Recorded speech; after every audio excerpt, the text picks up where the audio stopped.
Hello बच्चों, कैसे हो? क्या हाल चाल? मस्त एकदम। आज के लेक्चर में मैं डिस्कस करूंगा इंटरफेरेंस ऑफ टू वेव।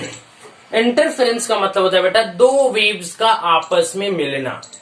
दो वेव्स का आपस में मिलना उसी को बोलते हैं interference of two wave. Interference of two wave, ठीक है। जैसे कि कॉन्सेप्ट हुआ देख लीजिए। मान लेते हैं कि यहां पे बेटा, यहां से आप यहां पे, ठीक, और एक ये अजूबा आ गया, इसके पास 4 अंगुली बस, ठीक। मान लीजिए आपने यहां से एक वेव प्रोड्यूस किया। क्या किया बेटा? आपने यहां से एक वेव प्रोड्यूस किया और इसने भी एक यहां से वेव प्रोड्यूस किया। दोनों वेव की बेटा फ्रीक्वेंसी सेम है। दोनों वेव की फ्रीक्वेंसी सेम है, तो ये दोनों वेव एक ही मीडियम में ट्रेवल कर रहे हैं। तो अगर ये ट्रेवल कर रहे तो यहां वाला जो पार्टिकल है बेटा, जो यहां का पार्टिकल है, अब ये तो कंफ्यूज कि मैं इसके डिस्प्लेसमेंट के साथ मूव करूं या इसके डिस्प्लेसमेंट के साथ मूव करूं। मान लीजिए यह है राम, ये है श्याम, ये बैठा है बीच में पार्टिकल रामू। अब राम ने भी एक प्रोड्यूस किया, श्याम ने भी एक वेव प्रोड्यूस किया, बीच में बैठा है रामू। अब रामू सोच रहा है कि मैं राम की वजह से ऊपर जाऊं कि श्याम की वजह से नीचे आऊं, राम की वजह से नीचे जाऊं कि श्याम की वजह से ऊपर आऊं। अब ये तो कंफ्यूज हो गया, ये तो कंफ्यूज हो गया, क्योंकि दोनों वेव की फ्रीक्वेंसी भी सेम है, ठीक है। तो अब इसको बताने के लिए हमारा कॉन्सेप्ट है प्रिंसिपल ऑफ सुपरपोजिशन की। जो रामू है बेटा, वह किसके हिसाब से ऊपर जाएगा और किसके हिसाब से नीचे आए, कि ऊपर जाए, कहां जाएगा। तो प्रिंसिपल ऑफ सुपरपोजिशन कहता है कि बेटा अगर दो वेव या दो से ज्यादा वेव किसी मीडियम के अंदर ट्रेवल कर रहे हैं और आपस में वो सुपर इम्पोज कर गए, वो दोनों आपस में सुपर इम्पोज कर गए, तो उनको अगर सुपर इम्पोज कर गए तो जो पर्टिकुलर ईच पॉइंट पे जो पार्टिकल है वह दोनों वेव के, अगर दो वेव है तो दोनों वेव के डिस्प्लेसमेंट के वेक्टर सम पे डिपेंड करेगा। जैसे कि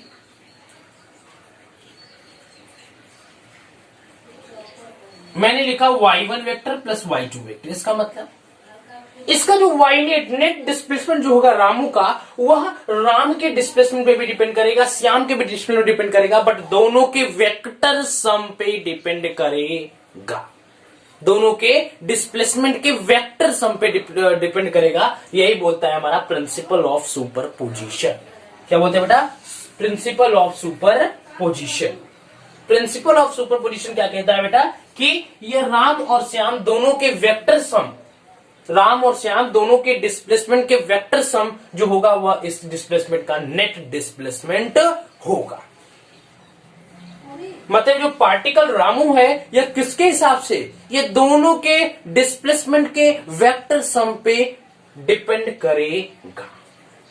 that is the concept of principle of superposition. Principle of superposition समझ में आया बेटा? समझ में आया? अब देखिए एक और तरीके से बताता। तो चलिए स्टार्ट करते हैं इस लेक्चर को। मेरा नाम है हर्ष सिंह और हमारा आपका एक क्यूट सा चैनल हर्ष फिजिक्स वाले। और आज हम पढ़ने जा रहे हैं बेटा interference of two wave. Interference of two wave. यहां पे अब जितने भी वेव की बात करेंगे वो हमारा बेसिकली वेव ऑन स्ट्रिंग होगा, ठीक है। क्योंकि स्ट्रिंग के अंदर जैसे कि कोई स्ट्रिंग है, उसको मैंने एक से वेव प्रोड्यूस किया, तो हम लोग वेव ऑन स्ट्रिंग की ही बात करेंगे। और लाइट वेव, साउंड वेव, सबके अंदर ये चीजें होती हैं, बट उसको हम यहाँ पे डिस्कस अभी नहीं कर रहे। धीरे धीरे उसको भी मैं डिस्कस करूंगा। क्लियर है? तो चलिए प्रिंसिपल ऑफ सुपरपोजिशन समझ में आ गया होगा, उम्मीद करता हूं। जैसे कि मैंने बोला कि यहाँ पे राम है और यहाँ पे श्याम था, और इसने एक वेव प्रोड्यूस की ठीक है, और श्याम ने भी एक वेव प्रोड्यूस की, राम ने एक वेव प्रोड्यूस किया और श्याम ने भी एक वेव प्रोड्यूस किया। अब ये वेव इधर आना चाहती है, ये वेव इधर जाना चाहती है, बट बीच में जो बैठा है पार्टिकल रामू, यह किसके हिसाब से डिस्प्लेसमेंट करेगा, या किसके हिसाब से डिस्प्लेसमेंट करेगा? तो प्रिंसिपल ऑफ सुपरपोजिशन कहता है बेटा कि जो रामू है यह दोनों डिस्प्लेसमेंट के वेक्टर सम पे नेट डिस्प्लेसमेंट इसका होगा। इस पार्टिकल रामू का नेट डिस्प्लेसमेंट, ये जो रामू चाचा है इनका जो नेट डिस्प्लेसमेंट होगा बेटा, इन दोनों डिस्प्लेसमेंट के वेक्टर सम के इक्वल होगा। So that is the concept of principle of superposition, कि अगर दो वेव बेटा एक दूसरे पे सुपर इंपोज कर रहे हैं, एक दूसरे पे सुपर इंपोज करें, दो वेव एक दूसरे पे सुपर इंपोज करें, दो वेव एक दूसरे पे सुपर इंपोज करेंगे, तब क्या होगा? तब इसका जो रामू चाचा का जो नेट डिस्प्लेसमेंट होगा वो दोनों के वेक्टर सम पे डिपेंड करेगा, दोनों के डिस्प्लेसमेंट के वेक्टर सम पे डिपेंड करेगा। इतना समझ में आया बेटा? इतना समझ में आया तो आगे बढ़े। कैमरे में दिख रहा है बढ़िया से, एकदम मस्त दिख रहा है। अब ध्यान दीजिएगा बेटा, ठीक है? तो हो सकता है बेटा ये जो पार्टिकल है या तो ऊपर चला जाए या एक बार ऊपर और एक नीचे आ जाए, ठीक है? ये डिपेंड करेगा प्रिंसिपल ऑफ सुपरपोजिशन के कॉन्सेप्ट पे, प्रिंसिपल ऑफ सुपरपोजिशन के कॉन्सेप्ट पे। सुपरपोजिशन नहीं, पोजिशन, ठीक है? सुपरपोजिशन। अब देखिएगा आगे मैं डिस्कस करूं। अब मान लेते हैं बेटा, चलिए अब थोड़ा हम लोग गाड़ी अपना इंटरफेरेंस के ऊपर बढ़ाते हैं, इरेज करते हैं। याद रखिएगा कि दोनों के डिस्प्लेसमेंट के वेक्टर सम के इक्वल होगा net displacement. Net displacement of the particle at each point is equal to the vector sum of, अगर दो वेव है, दोनों वेव के वेक्टर सम के डिस्प्लेसमेंट पे डिपेंड करेगा नेट डिस्प्लेसमेंट। क्लियर है? अब देखिए, मान लेता हूं बेटा यहां पे कोई एक पार्टिकल है और यहां कोई एक पार्टिकल है, ठीक है?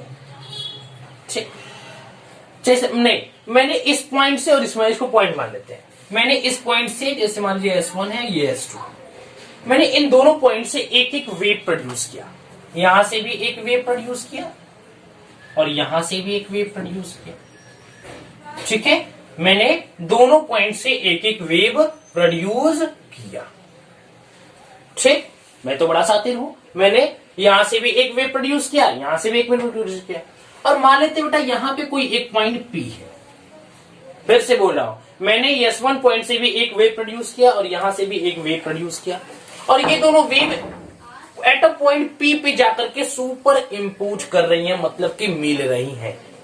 सुपर देखो ना, इंटरफेरेंस का मतलब, सुपर इंपोज का मतलब क्या? दो वेव का आपस में मिलना, दो वेव का आपस में मिलना, ठीक? इंटरफेरेंस का मतलब होता है दो वेव का आपस में मिलना।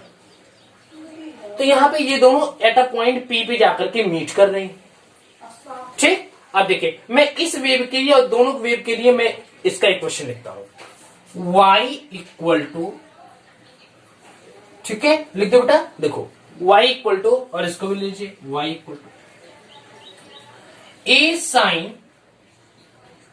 Omega T plus k x, ये होगा। इसके लिए भी देख लीजिए, a sine omega T plus k x, ठीक है? ये मान लेते बेटा ये y2 के लिए है, ये y1 के लिए है। अब मैं इस पार्टिकल के लिए फिर से बोल रहा हूं, SHM, ये जो पार्टिकल SHM करेगा दोनों की वजह से, ये जो पार्टिकल है बेटा, ये इसकी वजह से भी सिंपल हार्मोनिक मोशन करेगा, इसकी वजह से भी सिंपल हार्मोनिक, क्योंकि आपको पता है वेव के अंदर, देखिए मैंने बोला था कि y x, t, ये जो पार्टिकल का डिस्प्लेसमेंट होता है ये x पे भी डिपेंड करता है, t पे भी डिपेंड करता है। ये आज काम आएगा, याद रखिएगा। जो पार्टिकल का डिस्प्लेसमेंट होता है वो x पे भी डिपेंड करता है, t पे भी डिपेंड करता है। पार्टिकल कहां है? मैं बोल दिया कि ये, जैसे मान लीजिए मैंने बोल दिया ये एक वेव है, ठीक है? ये एक वेव है और आपने एक वेव यहां से प्रोड्यूस किया। मैं बोला यहां से इसके जहां से सोर्स पार्टिकल स्टार्ट हो रहे हैं, यहां से लेकर के 2 सेंटीमीटर पे, मान लीजिए 2 सेंटीमीटर, यहां वाले पार्टिकल का डिस्प्लेसमेंट बताओ।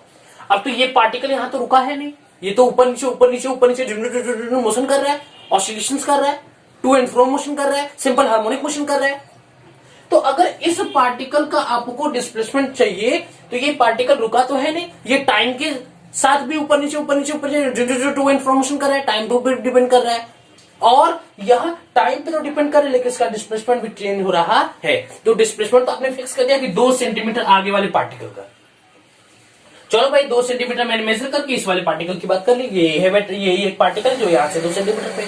अब मैं बोल दिया कि इसका डिस्प्लेसमेंट बताओ, तो ये तो डिस्प्लेसमेंट सिर्फ और सिर्फ ये जो चाहे इसका जो डिस्प्लेसमेंट होगा ये सिर्फ डिस्टेंस पे डिपेंड तो कर नहीं रहा है, ये तो टाइम पे भी डिपेंड कर रहा है। ये जो पार्टिकल यहाँ रुका थोड़ा है, ये तो ऊपर नीचे सिंपल हार्मोनिक मोशन कर रहा है, एसएचएम कर रहा है। तो ठीक उसी प्रकार ये particle at a point P पे भी, ये जो पार्टिकल है बेटा ये एसएचएम इसकी वजह से भी करेगा, इसकी वजह से भी करेगा। तो इन दोनों की वजह से हम एक एक इक्वेशन लिखते हैं। जैसे मान लेते थे इसका हो गया y1 इक्वल टू a1, इसका एम्पलीट्यूड अलग होगा, इसका एम्पलीट्यूड हो सकता है या x1 डिस्टेंस हो, ये x2 डिस्टेंस हो, ये दोनों डिस्टेंस सेम नहीं है, ये सेम, ये छोटा है और ये क्या है, बड़ा है।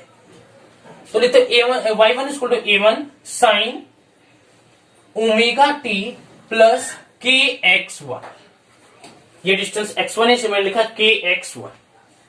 इसके लिए y2 equal to a2 sine omega T plus k x2, के x2 क्लियर है बेटा, के x2, क्योंकि ये x2 डिस्टेंस यहां से समझ में आ रहा है बेटा, एकदम क्लियर है, किसी के यहां तो कोई दिक्कत नहीं है, कैमरे में मस्त आ रहा है, यस। अब मान के चलिएगा बेटा कि यहां पे इस दोनों वेव का जो फ्रीक्वेंसी है और ये इसका एंगुलर फ्रीक्वेंसी ये क्या है, सेम है, क्या बेटा, सेम है। और मान लेते हैं इसका जो लेमडा है ये भी क्या है, सेम है, वेवलेंथ जो है वो भी क्या है, सेम है, और इसकी जो स्पीड है बेटा वो भी मान लेते हैं सेम है। नहीं तो आपको एक चीज तो पता ही होगा, आपको एक चीज तो पता होगा कि v is equal to f lambda, v equal to f lambda, कि अगर फ्रीक्वेंसी की वैल्यू सेम भी अगर होती है तो बेटा v जो होता है वो डायरेक्टली प्रोपोर्शनल होता है लेमडा पे, v जो होता है, स्पीड जो होती है वो लेमडा पे डायरेक्टली प्रोपोर्शनल होती है। इसका कहने का मतलब ये बेटा कि जितना ज्यादा स्पीड होगी लेमडा भी उतना ही ज्यादा होगा, स्पीड की वैल्यू जितना ज्यादा होगी लेमडा की वैल्यू उतना ही ज्यादा होगी, स्पीड की वैल्यू जितना कम होगी लेमडा की वैल्यू भी उतना ही कम होगी। जनरल सी बात है, किसी पार्टिकल को जितना तेज फेंकोगे वो उतना ज्यादा डिस्टेंस कवर करेगा, आप उसको जितना धीरे फेंकोगे उतना कम डिस्टेंस कवर करेगा। तो v जो होता है वो लेमडा पे डायरेक्टली प्रोपोर्शनल होता है अगर उसका फ्रीक्वेंसी सेम है। तो हम यहाँ पे सबको सेम मान के चल रहे हैं, क्या करें बेटा, यहाँ पे हम सबको सेम मान के चल रहे हैं कि यहाँ पे लेमडा वेलोसिटी और ये इसकी सॉरी लेमडा इसकी स्पीड है और ये जो फ्रीक्वेंसी है एंगुलर फ्रीक्वेंसी सब कुछ क्या यहाँ पे सेम है। तो अब हम यहाँ पे क्या करें बेटा, यहाँ पे अब हम लोग प्रिंसिपल ऑफ सुपरपोजिशन जो मैंने डिस्कस किया कि दोनों की वजह से जो इनका जो वेक्टर सम होगा दोनों पॉइंट से, जो आपने इसने S1 ने भी एक वेव प्रोड्यूस की, S2 ने भी एक वेव प्रोड्यूस की, इन दोनों के डिस्प्लेसमेंट का वेक्टर सम इस पार्टिकल का नेट डिस्प्लेसमेंट होगा। फिर से बोल रहा हूं, इन दोनों वेक्टर के इन दोनों वेव का नेट डिस्प्लेसमेंट, इन दोनों वेव का नेट, अगर इस पार्टिकल का आप नेट डिस्प्लेसमेंट पता करना चाहते हो, फिर से बोल रहा हूं, फिर से सुनिए, फिर से, इस पार्टिकल का नेट डिस्प्लेसमेंट इन दोनों वेव के डिस्प्लेसमेंट के वेक्टर सम के इक्वल होगा। फिर से बोल रहा हूं कि पार्टिकल P का जो नेट डिस्प्लेसमेंट होगा, यहां पे दोनों वेव जाकर के आपस में इंटरफेरेंस कर रही है, सुपर इम्पोज कर रही है, तो यहाँ पे सुपरपोजिशन का प्रिंसिपल लगेगा कि इन दोनों वेव के डिस्प्लेसमेंट के वेक्टर सम के इक्वल होगा इस पार्टिकल का नेट डिस्प्लेसमेंट। तो यूज कर दीजिए कि y net equal to y1 vector plus y2 vector. इसका कहने का मतलब है कि दोनों वेक्टर का आप दोनों वेव के डिस्प्लेसमेंट का वेक्टर सम कर दीजिए, then you get the net displacement of the particle P। अब इस पार्टिकल P का नेट डिस्प्लेसमेंट आपको पता चल जाएगा। क्लियर है? चलो देखो, कर दीजिए। A1 sine omega T plus k x1 plus A2 sine omega T plus k x2। Clear है? अब इसी को यहां पे हम इसको ऐड करके दिखाते हैं। मान लेते बेटा कि यहां पे जो इसका फेस डिफरेंस है, इसका जो फेस डिफरेंस है ये थीटा है, सो A साइन A नेट यहां पे A1 प्लस A2, इसको मान लेते हैं यहां पे A नेट जो है हमारा है, नेट जो हमारा एम्पलीट्यूड है बेटा A नेट, ठीक है, A नेट बेटा ध्यान दीजिएगा, A net sine omega T plus theta, omega T plus theta, ये हमारा नेट डिस्प्लेसमेंट होगा। ठीक है, अभी हम लोग पता करिए कि यहाँ पे फेज डिफरेंस है कितना। अभी हम आपको कैलकुलेट करके दिखाएंगे कि फेज डिफरेंस कैसे आ रहा है, क्या हो रहा है। लेकिन यहाँ पे मान लीजिए कि यहाँ पे दोनों के बीच का फेज डिफरेंस कितना बेटा? थीटा है। क्या है? थीटा है। क्लियर है? जितनी भी बातें बताई जाएंगी एकदम 100% कंठस्थ सत्य होगी, कोई बातें आपको गलत नहीं बताई जाएगी, क्योंकि आपका एक लेक्चर तैयार करने में 1-2 घंटे लग जाते हैं। इसलिए जो चीजें आएंगी वो एकदम सही और सत्य आएंगी। सही और सत्य दोनों तरह की है, बस जो समझने का पेड़ है आप समझते रहिएगा। ठीक है, लेकिन इतना गारंटी रखिएगा कि जितनी चीजें बताई जाएंगी आपको एकदम सही बताई जाएंगी। इसलिए नोट्स बनाते रहिएगा, तैयार करते रहिएगा और बस सपोर्ट देते रहिएगा। उसके बाद तो मैं आपका काम खुद कर दूंगा। ठीक है, दिख रहा है बेटा कैमरे में सही से? दिख रहा है। ठीक है बेटा, समझ में आया? अब देखिए, अब यहां पे मान लेते बेटा फेज डिफरेंस निकाले। फेज डिफरेंस, फेज डिफरेंस,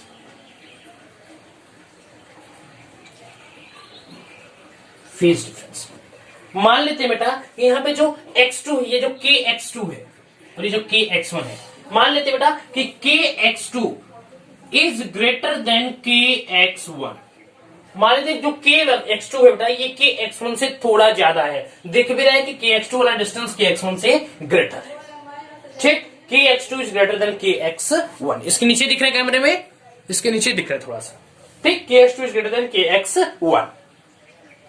तो आप फेज डिफरेंस को बेटा आप डेल्टा फाई से भी डिनोट कर सकते हो या फाई से भी आप डिनोट कर सकते हो। ठीक, तो लिख लेते बेटा कि delta phi equal to kx2 minus kx1।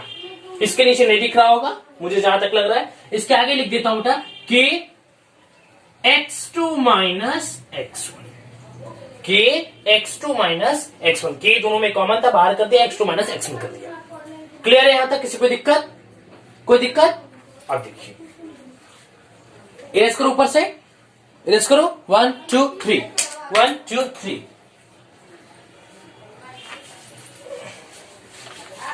1 2 3। चल, समझ में आ रहा है बेटा? समझ में आ रहा है? यस सर, समझ में आ रहा है? Yes sir.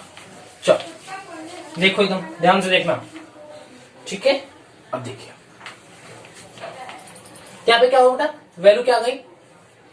Delta phi equal to के x2 माइनस x1। यही है। k की वैल्यू क्या होती है? 2 पाई बाई लेमडा। k की वैल्यू क्या होती है? 2 पाई बाई लेमडा। तो पुट कर दीजिए k equal to 2 pi by lambda x2 minus x1। x2 minus x1 क्या डेल्टा x लिख सकते हो? तो हो जाएगा यहाँ पे 2 pi by lambda delta x। Delta phi equal to क्या हो गया बेटा? 2 pi by lambda delta x। इसका मतलब क्या बेटा कि जो फेज डिफरेंस है ये क्या है आपका? ये आपका phase difference, phase difference, phase difference. और ये हमारा क्या है? पाथ डिफरेंस,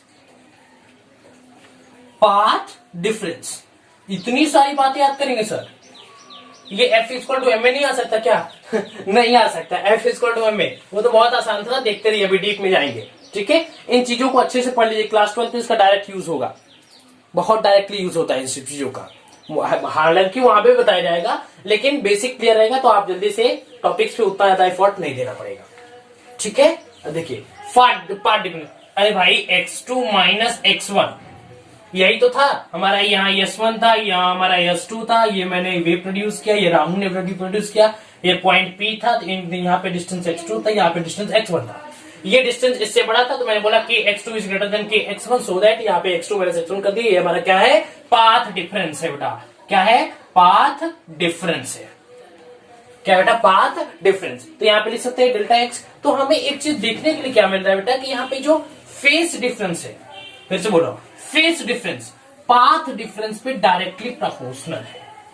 फिर से बोल दिया, फेस डिफरेंस पाथ डिफरेंस पे डायरेक्टली प्रोपोर्शनल। इसका मतलब जितना अगर फेस डिफरेंस होगा तो पाथ डिफरेंस होगा ही होगा।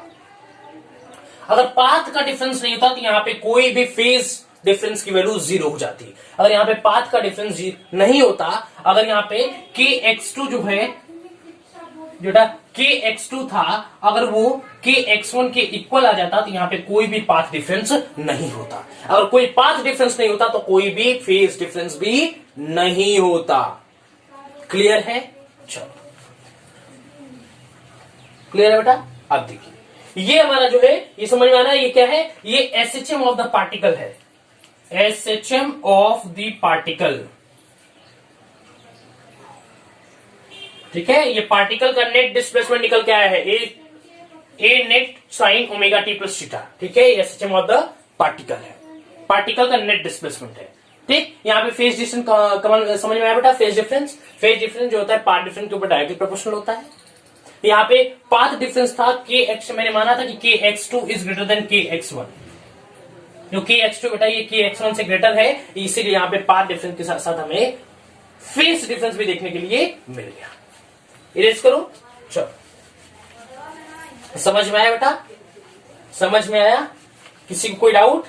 नीचे इरेज कर दो, 1 2 3, 1 2 3, चल इरेज करते हैं 1 2 3। इसके ऊपर एक दो बढ़िया बढ़िया न्यूमेरिकल भी दिखा दूंगा आपको, ताकि ये कॉन्सेप्ट एकदम क्लियर हो जाए, ठीक है।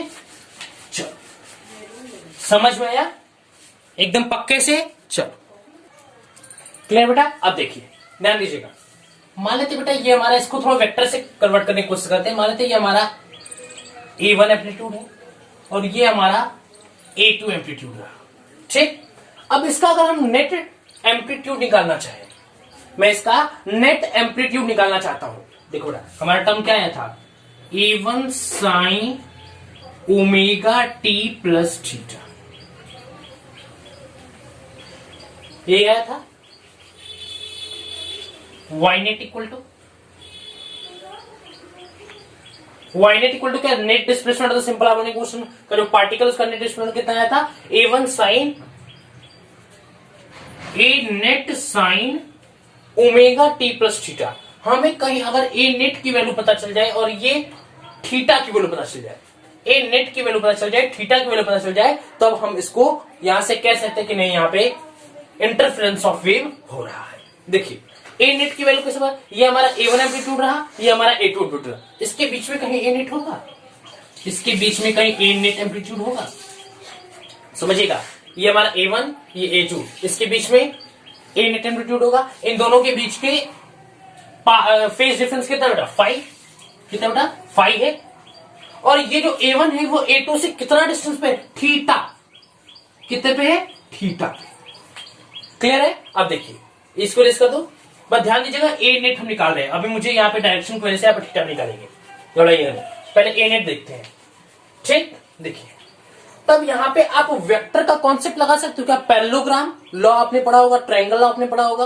अरे वेक्टर पढ़े हो कि नहीं भाई, पढ़ के आओ जल्दी से। देखो वेक्टर, देखो इसको आप देखिए A नेट का स्क्वायर, A नेट का स्क्वायर क्या लिख सकते हो, A1 का स्क्वायर प्लस A2 का square plus 2A1 into A2 cos phi,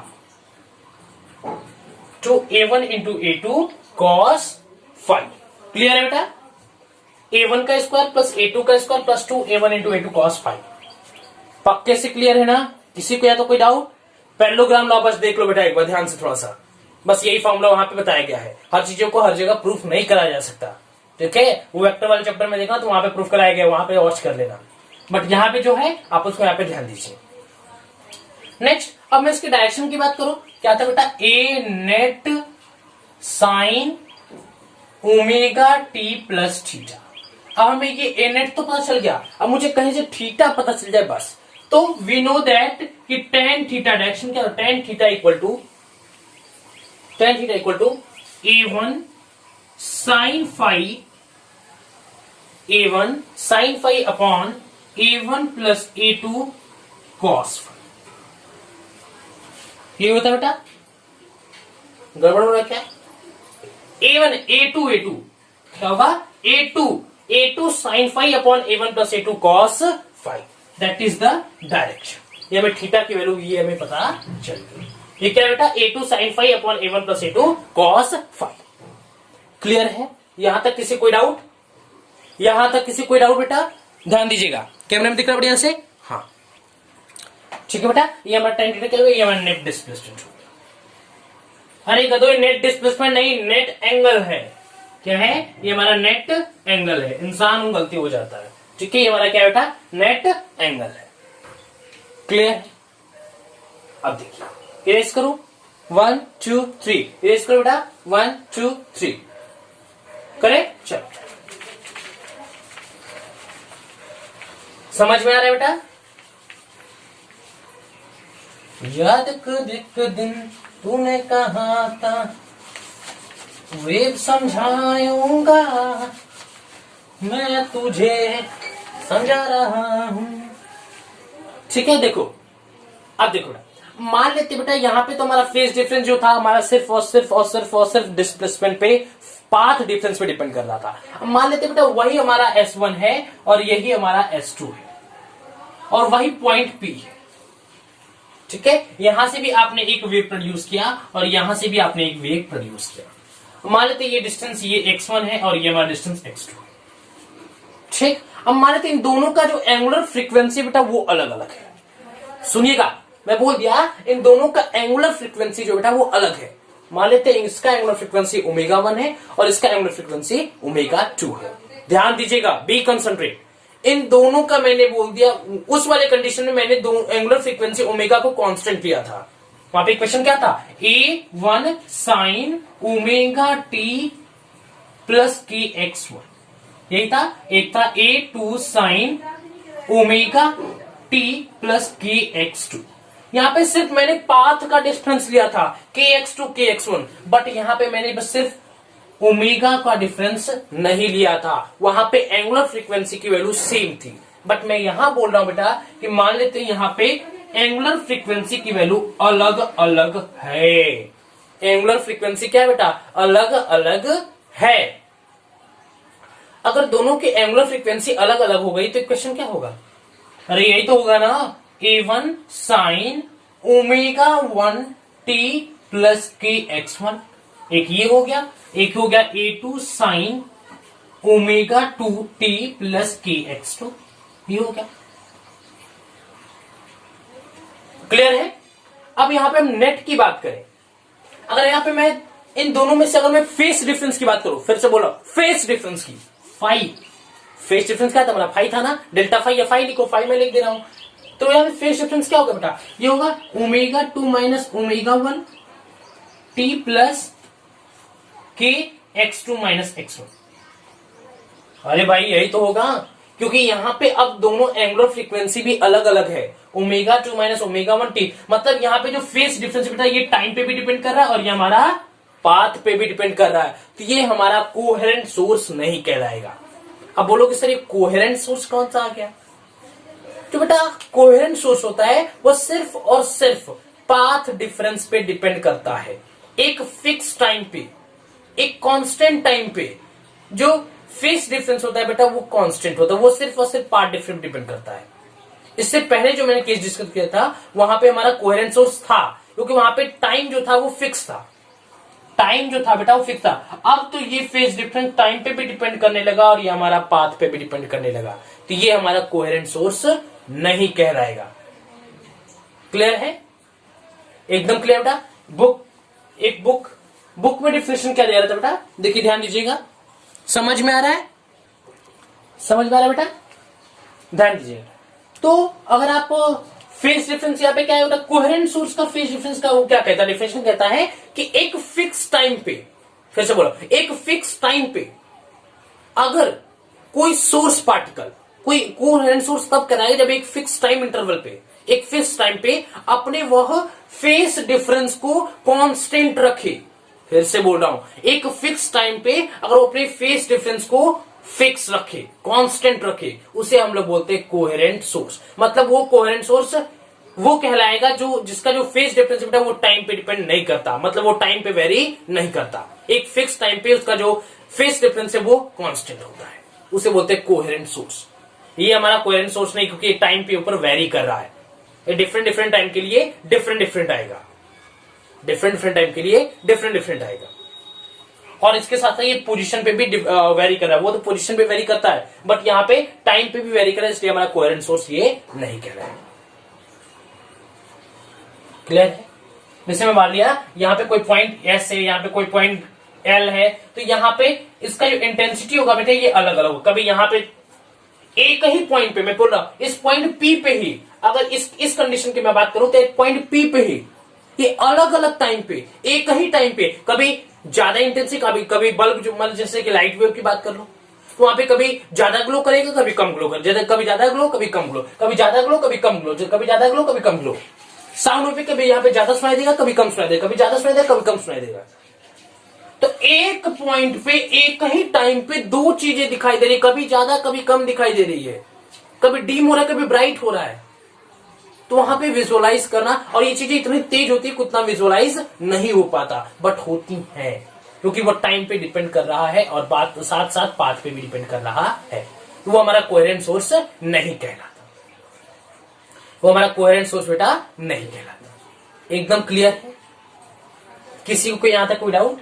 समझ में आया बेटा? एकदम पक्के समझ में आया? हमने जो कोहेरेंट सोर्स का पार्ट डिस्कस किया वो आपसे डिस्कस किया कि वहां पे सिर्फ पाथ डिफरेंस होता है। मैंने जो फेज डिफरेंस आपको फाइव इक्वल टू समझाया वो था हमारा बेटा के x2 माइनस x1, सिर्फ ये था पाथ डिफरेंस पे। मैंने बोला था कि five equal to 2 pi by lambda delta x. ये जो फाइव बेटा ये डेल्टा एक्स पे डिपेंड कर रहा है, फाइव जो डेल्टा एक्स पे डिपेंड कर रहा है, बट यहाँ पे ये जो फाइव है बेटा ये टी पे भी डिपेंड कर रहा है, डेल्टा एक्स पे भी डिपेंड कर रहा है, मतलब ये टाइम पे भी डिपेंड कर रहा है और डेल्टा एक्स पे भी डिपेंड कर रहा है। मतलब एक फिक्स टाइम पे इसका फेज डिफरेंस जो होता है बेटा वो अलग अलग हो सकता है, एक फिक्स टाइम इंटरवल पे इसका जो फेज डिफरेंस वो अलग अलग हो सकता है। लेकिन कोहेरेंट सोर्स क्या करता है कि एक फिक्स टाइम इंटरवल पे ये अपने अगर फेज डिफरेंस को कांस्टेंट रखता है तब वो कहलाएगा कोहेरेंट सोर्स। कोहेरेंट सोर्स किताबी भाषा की मैं बोल दूं कि उसमें होता है कि अगर एक फिक्स इंटरवल पे अगर वो अपने फेज डिफरेंस को कांस्टेंट रखता है उसे हम बोलते हैं कोहेरेंट सोर्स। समझ में आ गया होगा, उम्मीद करता हूं समझ में आ गया है, एकदम क्लियर है बेटा। किसी को यहां तक कोई डाउट आगे देखिए, ठीक है बेटा? क्लियर है? चलिए इरेज करो। समझ में आया? यहाँ पे कोई नोट डाउन करने की जरूरत नहीं थी, बट यहाँ पे जो कॉन्सेप्ट था मैंने वो समझाने की कोशिश किया। आपके सिलेबस में कोहेरेंट सोर्स ही दिया है, आपको क्वेश्चन देगा तो बता देगा, या तो यहाँ पे जो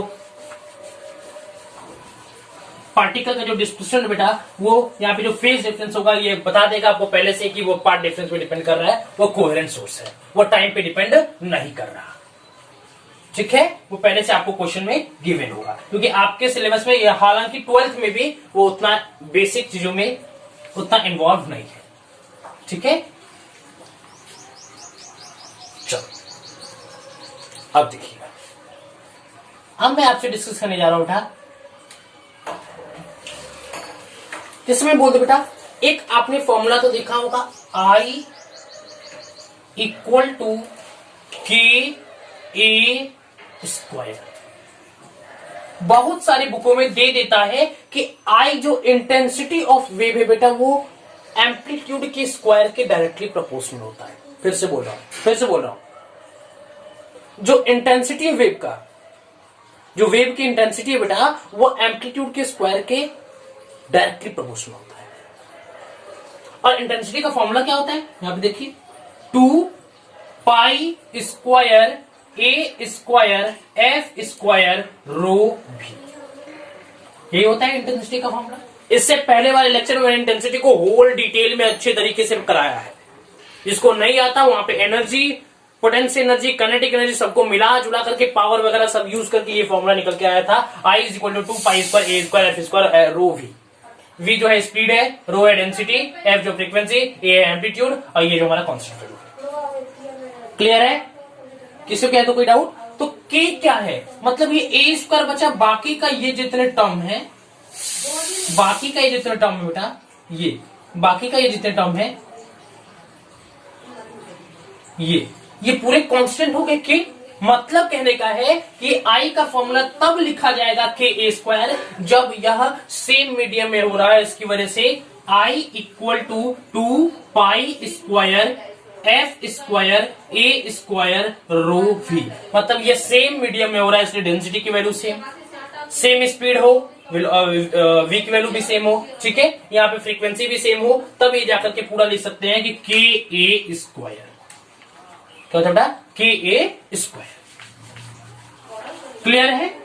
किसी को क्या कोई डाउट? मतलब यहाँ पे फ्रीक्वेंसी वगैरह और ये जो स्पीड है, ठीक है, स्पीड है, फ्रीक्वेंसी है, डेंसिटी, ये सब चीजें क्या होनी चाहिए, सेम होनी चाहिए, तब आप लिख सकते हो आई इज इक्वल टू के ए स्क्वायर।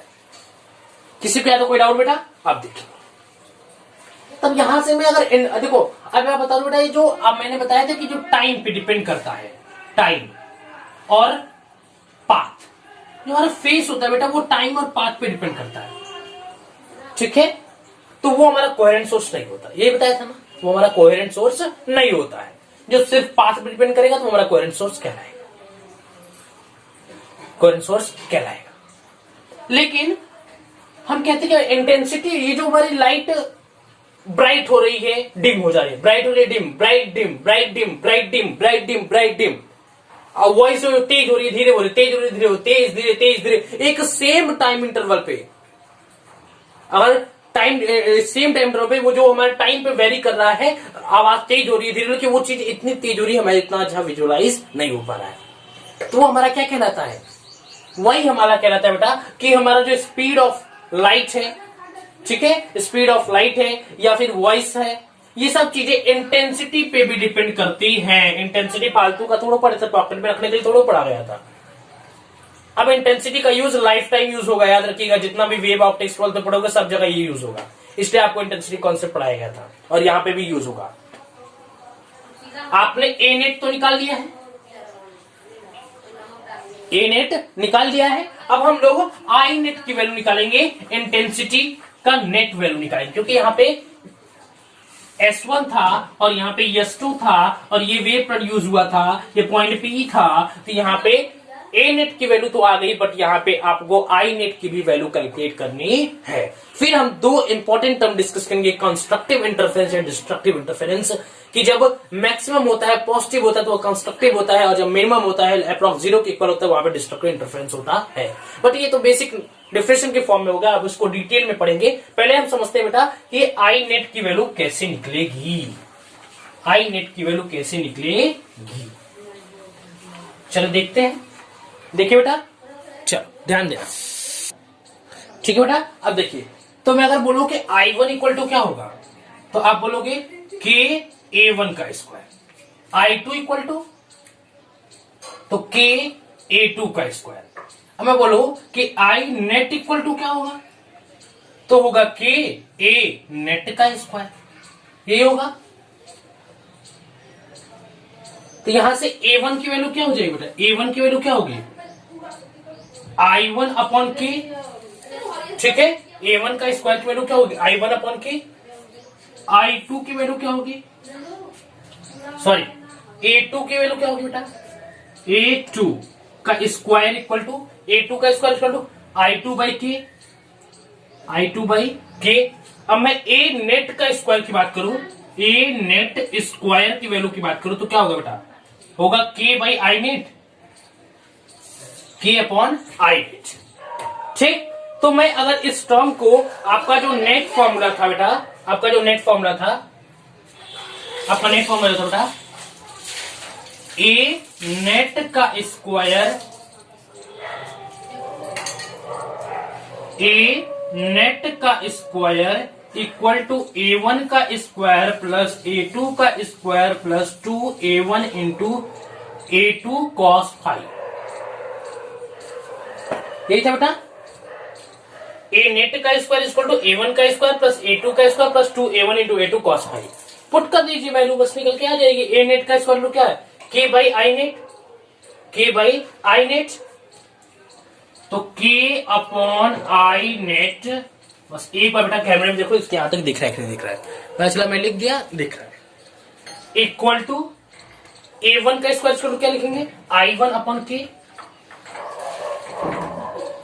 प्लस A2 का स्क्वायर इक्वल टू क्या लिखेंगे, I2 upon K, I2 upon K।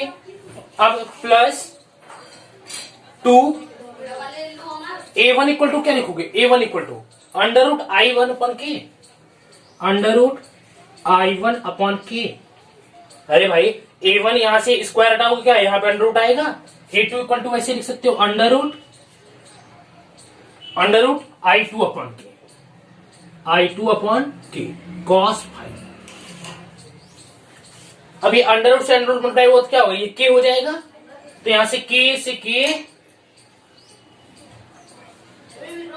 ठीक बेटा, ध्यान दीजिए, थोड़ा सा ध्यान दीजिएगा, एक बार और लिख देता हूं, कॉन्सेप्ट तक क्लियर रखिएगा, ठीक है। देखिए A1 इक्वल टू आप क्या लिखोगे, I1 upon K, I1 upon K under root में, ठीक। A2 इक्वल टू क्या लिखोगे, अंडर रूट में I2 upon K cos phi. अब यहां इसमें इसको अंडर रूट में अंडर रूट मल्टीप्लाई करो तो अंडर रूट हट जाएगा, ये क्या बचा K, तो आप इस K को इस K, ये K गायब हो गया, गायब नहीं हुआ, क्लियर है, और ये क्या गायब हो गया, क्लियर बेटा। यहां तक किसी को डाउट, यहां तक किसी को कोई डाउट, कुछ गड़बड़ है क्या, यस गड़बड़ तो हुआ है, आपने बताया भी नहीं। अरे सर कब से चिल्ला रहा हूं कि ए नेट का square equal to I net upon K होगा, लेकिन आप तो सुन ही नहीं रहे। चलो सॉरी बेटा, देख लीजिए यहाँ पे गड़बड़ हुआ था कि ए नेट का स्क्वायर इक्वल टू क्या होगा, आई नेट, ये नीचे के जाएगा ना, तो आई नेट अपॉन के, आई नेट अपॉन के। वैसे यहां पे क्या हो जाएगा बेटा, ठीक है बेटा, तो ए नेट की जगह क्या जाएगा, आई नेट अपॉन के, क्या होगा आई नेट अपॉन के, ठीक। अब ये किसी ये भी के कैंसिल हो गया, तो हमारा बचा क्या, हमारा बचा क्या बेटा, ये भी अंडर रूट खत्म हो गया मल्टीप्लाई हुआ है, तो ये अंडर रूट गायब हो गया है, ये अंडर रूट भी गायब हो गया है, ये अंडर रूट भी क्या हो गया हमारा, गायब हो चुका है, ये हमारा के से के पूरा गायब हो गया है, ठीक। तो हमारा बचा क्या, ऊपर लिख दो 1 2 3, नोट डाउन करना है कर लीजिए, समझ में आ रहा है बेटा। ये A1 के स्क्वायर की वैल्यू थी, ये A2 के स्क्वायर की वैल्यू थी, ये A नेट के स्क्वायर की वैल्यू थी। मैंने इस फॉर्म जो A नेट आपने निकाला था, A नेट का स्क्वायर इक्वल टू A1 का स्क्वायर प्लस A2 का square plus 2A1 into A2 cos phi, इसी में मैंने इस वैल्यू को पुट कर दिया। अब यहाँ पे आई नेट की वैल्यू, इंटेंसिटी नेट की वैल्यू आ जाएगी आपकी, देखिएगा, इरेज करो, चलो समझ में आ रहा है बेटा, किसी को यहां तक कोई डाउट, चल देखो क्लियर बेटा। तो आई नेट के से मर गया, तो हमारा बचा क्या, यहाँ पे बचा I net equal to I1 plus I2 plus 2 under root I1 into I2 cos phi. ये हमारा हो गया आई नेट की वैल्यू, ये नेट इंटेंसिटी की वैल्यू आपकी निकल करके आ गई। अब हम डिस्कस करने जा रहे बेटा कोहेरेंट सोर्स, बता चुका हूं, दो टाइप के इंटरफेरेंस डिस्कस करेंगे आपसे। First one is constructive interference and second one is destructive interference. Constructive interference क्या होता है, डिस्ट्रक्टिव इंटरफेरेंस क्या होता है, बेसिकली डिफिनेशन मैंने इसकी वीडियो जो बता रहा था तभी बता चुका हूं। कंस्ट्रक्टिव इंटरफेरेंस में मैक्सिमम वैल्यू लेते हैं, मैक्सिमम अगर वैल्यू हो तो कॉस का मैक्सिमम वैल्यू क्या होगा 1, क्योंकि कॉस या साइन की मैक्सिमम वैल्यू कितनी होती है 1 होती है, ठीक। और मिनिमम वैल्यू या नेगेटिव हो या 0 हो, वो हमारी मिनिमम वैल्यू, वो हमारा डिस्ट्रक्टिव इंटरफेरेंस हो जाएगा। तो चलिए डिस्कस करते हैं आज हम लोग कंस्ट्रक्टिव और डिस्ट्रक्टिव इंटरफेरेंस के कॉन्सेप्ट को। क्लियर है, चलो इरेज करो 1 2 3, इरेज करें 1 2 3। समझ में आया कि नहीं आया, समझ में आया, चलो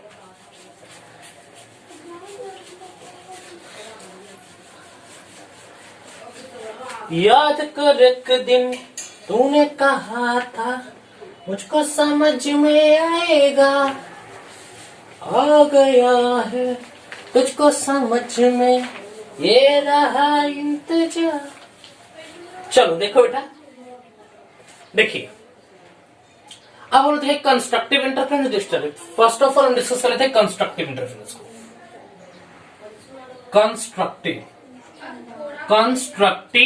इंटरफेरेंस,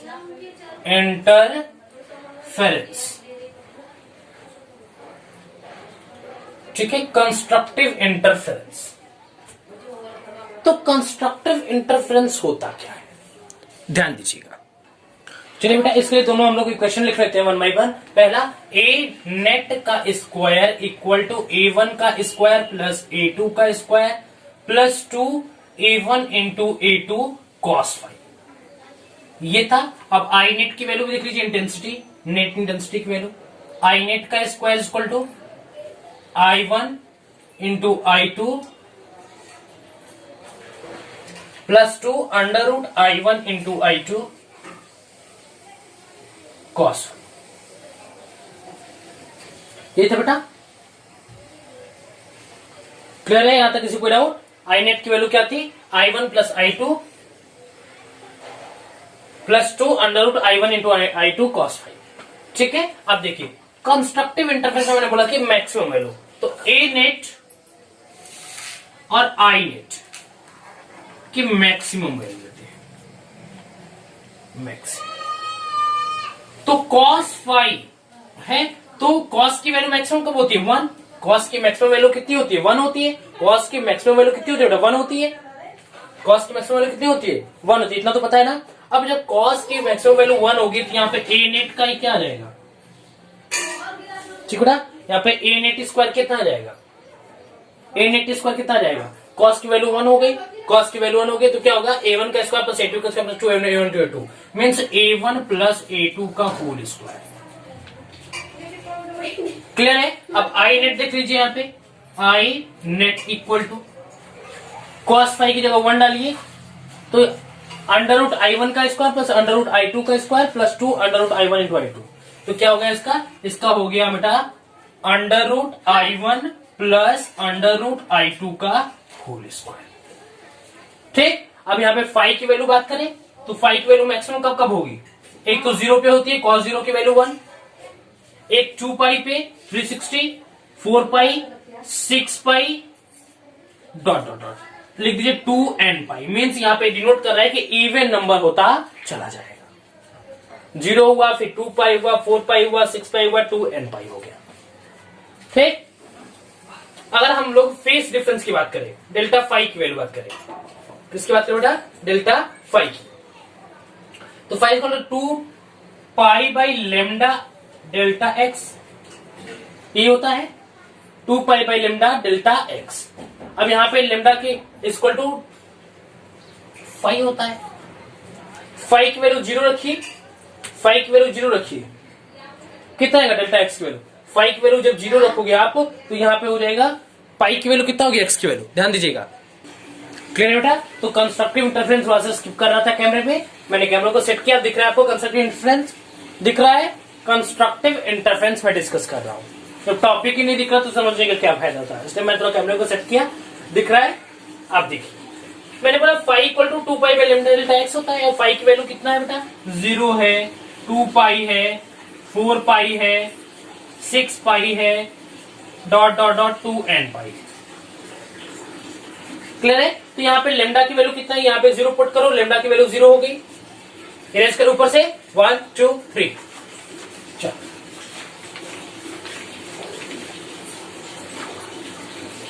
समझ में आ रहा है ना, आना चाहिए बेटा, समझ में आना चाहिए। देखो तो यहाँ पे डेल्टा एक्स की वैल्यू कितना होगी, 0, 2 पाई रखो, यहाँ पे 2 पाई, देखो 2 pi equal to 2 pi by lambda delta x, ठीक है। तो आप लेमडा को इधर ले जाओ, lambda equal to 2 pi by 2 pi, ये मर गया, डेल्टा एक्स इक्वल टू क्या हो गया, लेमडा, डेल्टा एक्स कितना हो गया बेटा, लेमडा, कितना आया कितना है बेटा, लेमडा। ठीक, अब देखिए 2 pi by lambda delta x equal to रख दो यहाँ पे 4 पाई। तो क्या हो जाएगा, ये लेमडा इधर है, lambda equal to 2 pi upon 4 pi delta x. ठीक, पाई से पाई खत्म, 2 2 जा 4, 2 लेमडा, कितना आया, 2 लेमडा। ठीक है, कॉमा 2 लेमडा, फिर से रखो। ठीक है, फिर से रखो बेटा, 2 pi by lambda delta x, यहाँ पे इक्वल टू आप रख दो, यहाँ पे थर्ड वैल्यू कितना है, 4 पाई हो चुका है, 6 पाई। ठीक है, 6 पाई। अब इधर 6 पाई को उधर लेमडा को 6 रूट है, कितना आ गया, 3 lambda, dot dot dot. Clear है, तो ये हमारा हो गया कि 5 डिफरेंस की वैल्यू, कितना बेटा, 5 डिफरेंस की। ठीक है, 0 लेमडा, 2 लेमडा, 3 लेमडा, ऐसे आगे बढ़ता चला जाएगा। ठीक, अब देखो, अब हम डिस्कस करेंगे बेटा आपसे डिस्ट्रक्टिव इंटरफेरेंस। उसमें जो वैल्यू लेते हैं बेटा वो मिनिमम होती है, कितनी होती है, मिनिमम। और कॉस के मिनिमम वैल्यू कितना हो सकती है, -1। कितना हो सकता है बेटा, -1। वैसे यहाँ पे डिस्ट्रक्टिव इंटरफेरेंस देख लेते हैं हम लोग। चलो, डिस्ट्रक्टिव इंटरफेरेंस, डिस्ट्रक्टिव इंटरफेरेंस,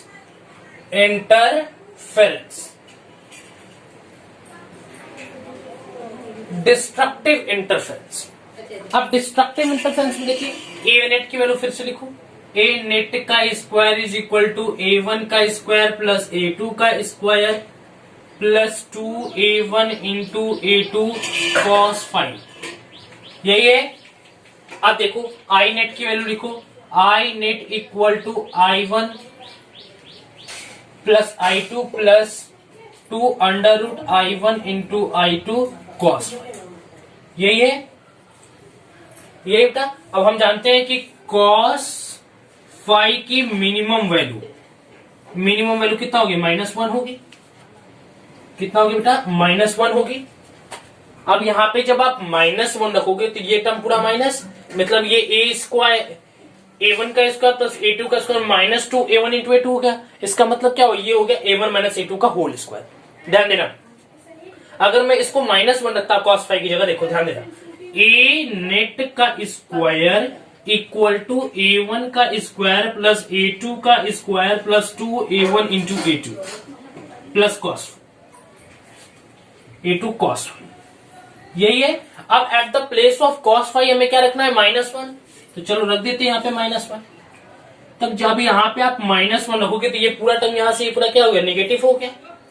ये क्या हो गया, नेगेटिव हो गया। अब जब ये नेगेटिव हो गया तो ये तो A square plus B square minus 2a भी हो गया। तो क्या A1 माइनस A2 का होल स्क्वायर, ए नेट का स्क्वायर। ऐसे आई नेट निकाल दीजिए, तो आई नेट इक्वल टू क्या होगा, ध्यान दीजिएगा, यहाँ पे -1 रखना है तो यहाँ पे -1 हो जाएगा। तो यहाँ पे आएगा बेटा under root I1 minus I2 का होल स्क्वायर। कितना है बेटा, under root I1 minus I2 का whole square, I1 minus under root I2 का होल स्क्वायर, I2 का होल स्क्वायर। क्लियर है बेटा, ठीक बेटा। तो कॉस की मिनिमम वैल्यू -1 कब होती है, cos 5 इक्वल टू, एक तो 180 डिग्री पे होता है, फिर 3 पाई पे, फिर 5 पाई पे, फिर 7 पाई, ऐसे डॉट डॉट डॉट डॉट चलता जाएगा। अब हम लोग निकालते हैं डेल्टा एक्स की value. Delta x means what, 5 difference. ये हमारा कितना, ये क्या हमारा, ये क्या है, ये हमारा हो गया फेस डिफरेंस। इरेज करो, 1 2 3 नोट डाउन करो, हो गया। चलो इरेज करें, चलो अभी 2 क्वेश्चन और कराएंगे। थोड़ा लेक्चर जल्दी होगा लेकिन घबराइएगा नहीं, जाइएगा नहीं, क्योंकि लेक्चर बड़ा रहेगा लेकिन कॉन्सेप्ट पूरा भर भर के कूट कूट के भरा रहेगा। इसलिए कॉन्सेप्ट के पीछे भागिए, लेक्चर की लंबाई के ऊपर रहेगा। और मैं लेक्चर छोटा नहीं बनाता, 40 45 60 1 घंटे से ऊपर का रहता है, 40 45 उससे कम नहीं जाएगा। ठीक, शुरुआती लेक्चर तो छोटे हैं लेकिन आप लेक्चर्स बड़े बड़े ही आएंगे। एडजस्ट करने में थोड़ा टाइम लग रहा था। ठीक, अब देखिए cos 5 इक्वल टू पाई, 3 पाई, 5 पाई, 7 पाई। आप निकाल दीजिए। जानते हो कि 5 इक्वल टू क्या होता है, 2 pi by lambda delta x, ये होता है। अब डेल्टा एक्स की वैल्यू आपको निकालनी है तो फाई की वैल्यू पुट करते चले जाओ। तो pi equal to 2 pi upon lambda delta x, lambda को इधर lambda equal to 2 pi upon pi delta x. तो पाई से पाई मर गया, 2 हो गया, ठीक। तो क्या हो गया, lambda by 2 equal to delta x, ठीक। Lambda by 2 equal to delta x. तो लेमडा बाई 2 एक वैल्यू क्या आ गई, 5 वैल्यू। देखो यहां पे मैं लिखवा देता हूं आपको डेल्टा एक्स की वैल्यू, एक आ गई लेमडा बाई 2, ठीक। नेक्स्ट कैलकुलेट करें, बस यहां पे आप रख लीजिए 3 पाई, ठीक है। अब 3 पाई आप रखेंगे तो यहां पे क्या हो जाएगा बेटा, 3 पाई, पाई से पाई मर गया। अब इसका क्या हो जाएगा बेटा, ये 3, इसका हो जाएगा 3 लेमडा बाई 2।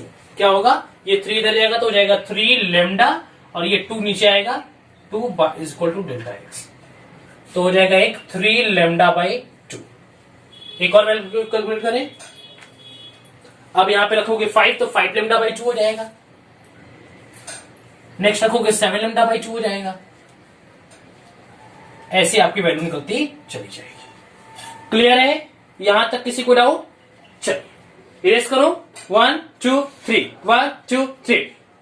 कंस्ट्रक्टिव इंटरफेरेंस में क्या था, मैक्सिमम वैल्यू कॉस की 1 होती है, ठीक। फिर वहां से ए नेट की वैल्यू निकाला a1 प्लस a2 का होल स्क्वायर, आई नेट की वैल्यू निकाला under root i1 plus under root i2 का होल स्क्वायर, ठीक। वैसे डिस्ट्रक्टिव इंटरफेरेंस में आया, डिस्ट्रक्टिव इंटरफेरेंस में मिनिमम वैल्यू लेते हैं तो कॉस की मिनिमम वैल्यू -1 होती है, ठीक। तो वहां पे a1 इसकी वैल्यू क्या आई थी, ए नेट की value, a net square equal to a1 minus a2 का होल स्क्वायर, ठीक। आई नेट की value under root i1 minus under root i2 का होल स्क्वायर। यहां तक किसी कोई डाउट? अब चलिए 2 क्वेश्चन करा देता हूं और उसके बाद लेक्चर को एंड करते हैं, ठीक है। समझ में आ रहा है बच्चों? यस सर, समझ में आ रहा है? यस सर, आना चाहिए। तो चलिए आपके लिए 2 क्वेश्चन लेकर के आता हूं अभी। ये हमारा 2 क्वेश्चन है आपके लिए। ये क्वेश्चन है बेटा, बोले two wave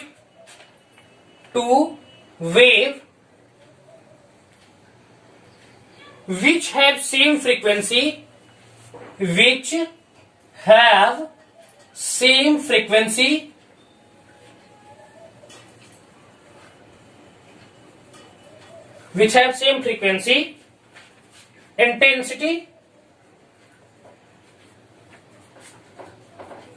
intensity are in the ratio of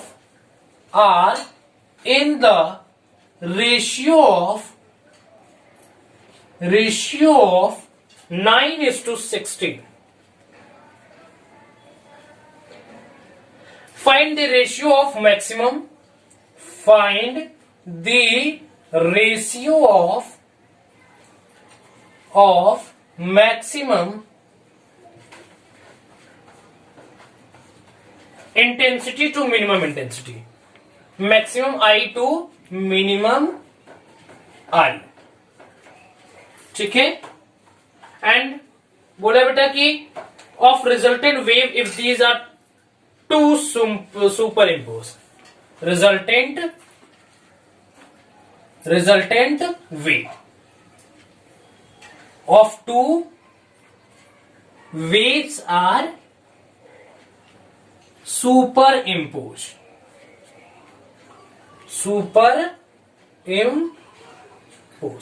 कुछ छूट तो नहीं रहा क्वेश्चन में? नहीं, कुछ नहीं छूट रहा। तो बेटा आपको I1 और I2 की वैल्यू गिवन है। I1 इक्वल टू क्या दिया बेटा 9, I2 इक्वल टू क्या दिया बेटा 16। यहां तक किसी को डाउट?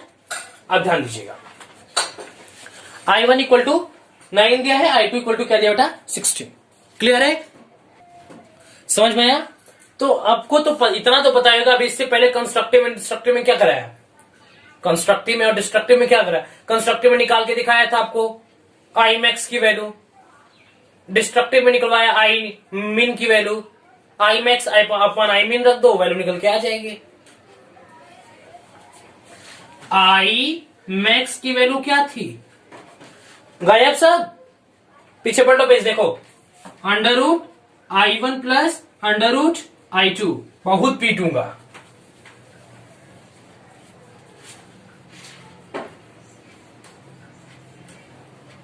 यही थी। अब देखो आई मीन की वैल्यू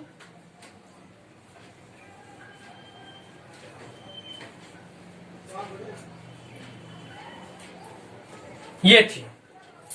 कर दो ऐसे, बस अपॉन लगा दो, हो गया। वैल्यू को पुट करो, under root 9 plus under root 16 का whole square upon under root 9 minus under root 16 का whole square equal to 3 4 4 7 49 upon ये 3 माइनस 4 माइनस 1 का स्क्वायर 1। तो वैल्यू कितना है बेटा 49:1। कितना है 49:1। क्लियर है? एकदम पक्के से क्लियर है? इरेज करें। नेक्स्ट क्वेश्चन करें। 1 2 3 करें। चलिए ध्यान दीजिएगा। किसी कोई डाउट? अच्छा, फॉर्मूला याद रखिएगा, ठीक है। चलिए नेक्स्ट क्वेश्चन बेटा बोल रहा है कि two wave which have same frequency, two wave which have same frequency। दो वेव है जिसका फ्रीक्वेंसी सेम है, एम्पलीट्यूड भी सेम बोल दिया। Amplitude same frequency and amplitude are in the ratio of ratios of 3:5। बोला है find the ratio of maximum intensity, find the ratios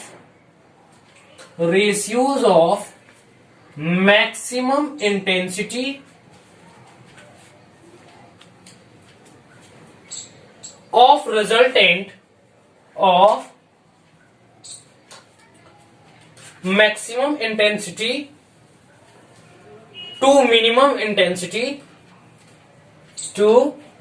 intensity of resultant wave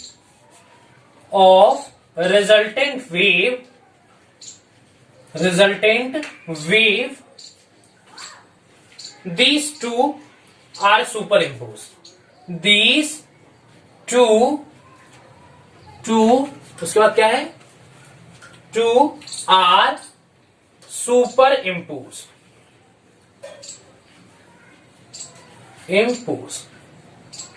ठीक है ना। अब देखिए A1 की वैल्यू दी है, A2 की वैल्यू दी है। A1 equal to 3, A2 equal to 5। आपको मैंने एक फॉर्मूला बताया था कि जब सेम मीडियम में हो तो उसका डेंसिटी की वैल्यू इक्वल होती है, एम्पलीट्यूड अगर इक्वल हो गया, फ्रीक्वेंसी इक्वल हो गई, तो I इज इक्वल टू आप लिख सकते हो के ए स्क्वायर। क्या लिख सकते हो बेटा? I इक्वल टू लिख सकते हो के ए स्क्वायर। बस ए की वैल्यू पुट करते जाओ। I इक्वल टू 3 का स्क्वायर 9 के, I2 इक्वल टू 25 के। बस I max upon I net का वैल्यू निकाल दो। इरेज करें। चलो देखो I1 इक्वल टू क्या आई थी 9 के आया था, I2 इक्वल टू कितना आया था 25 के आया था। ठीक, अब देखो तो I max upon I min equal to I max upon I min equal to under root I1 plus under root I2 का whole square upon under root I1 minus under root I2 का whole square. यही था। किसी को यहां तो कोई doubt? बस अब देख लो I1 की वैल्यू 9 के से के सब मर जाएगा, चिंता मत करो। तो क्या हो जाएगा 3 प्लस 5 का स्क्वायर 8 का स्क्वायर 64 अपॉन अरे भाई यहाँ पे 9 रखोगे तो 9 का क्या होगा, बाहर निकलेगा 3 होगा, प्लस 25 रखोगे बाहर निकलेगा क्या होगा 5 होगा, 5 प्लस 3 हो जाएगा 8, 8 का स्क्वायर 64 होता है। वैसे यहाँ पे भी हो जाएगा 3 माइनस 5 माइनस 2 का स्क्वायर 4, तो क्या होगा 16:1। क्या बेटा 16:1। क्लियर है? हाँ, पक्के से क्लियर है? अब यहां तक किसी को डाउट? ये क्वेश्चन नंबर 2 था। तो बस बेटा आज के वीडियो में इतना ही। तब तक के लिए पढ़ाई करते रहिएगा। All the very best.